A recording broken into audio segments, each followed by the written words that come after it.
ସାଙ୍ଗମାନେ ଦେଖନ୍ତୁ ରାତି ଆସି 11:30 ହେଲାଣି। ଦେଖନ୍ତୁ ଏମାନଙ୍କର ମସ୍ତି ସରୁନି। ବାପ ପୁଅ କେତେ ମସ୍ତି କରନ୍ତି। ଲେଟ୍ରେ ଶୋଇବେ, ଫୋନ୍ ଦେଖିବେ, ସକାଳୁ ଉଠିବେ ଲେଟ୍ରେ। ଆଉ ଇଏ ଦେଖ, ଇଏ ପାଠ ପଢ଼ା ପିଲା ଦେଖନ୍ତୁ, ଇଏ ଆର ଫୋନ୍ ଦେଖିଲାଣି ହେଲା।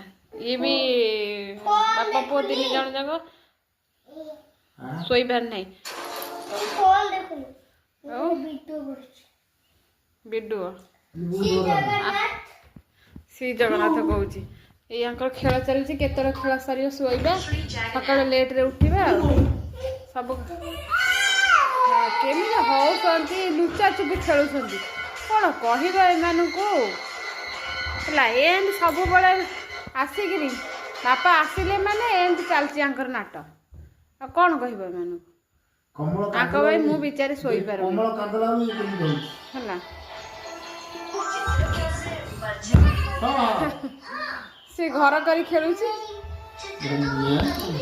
କି ଘର? ଏଟା ଆମ ଘର। ଆମ ରୋଷେଇ କୋଉଠି କରିବା? କୋଉଠି? ତମ କିଚେନ ରୁମ୍ କୋଉଟା? ଆମ ରୋଷେଇ ଘର। ଆଉ ବେଡରୁମ୍ କୋଉଟା? ସବୁ କମ୍ବଳ ଭିତରେ, ସବୁ ତାରି ଭିତରେ ସବୁ କରିଦିଅ। ଆମ ରୋଷେଇ ତାକୁ ଏବେ ଶୀତ ଲାଗିଲାଣି ହେଲା, ଶୋଇଥିଲା। କୋଉ ରୋଷେଇ କରିବା? ସାଙ୍ଗମାନେ କେମିତି ହଉଛନ୍ତି ଏମାନେ। ଏଇ ଧନ ଶୋଉନୁ। ଧନ ଇଏ ବଡ଼ ପୁଅ ଦେଖ, ୟାର ଦେଖ, ଇଏ ପାଠ ପଢ଼ା ପିଲା, ଟାଇମ୍ରେ ଶୋଇବାର ନାହିଁ। ଏମିତି ହେବେ ମୋତେ, ମୁଁ ଜମା ଶୋଇପାରୁନି। ସକାଳୁ ମୋତେ ଯାହା ବି ଉଠିବାକୁ ପଡ଼ିବ। ଆଉ ବଡ଼ ଦେଖ, ସକାଳୁ ଉଠୁନି, ପାଠ ପଢ଼ୁନି, ଫୋନ୍ ଦେଖୁଛି।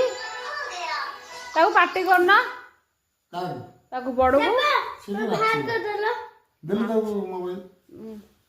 ନେଇଯାଅ ମୋବାଇଲ। ଖାଲି କମଳ ତଳେ ପଶିବା। ମୁହଁ ଦେଖେଇଦେଲି।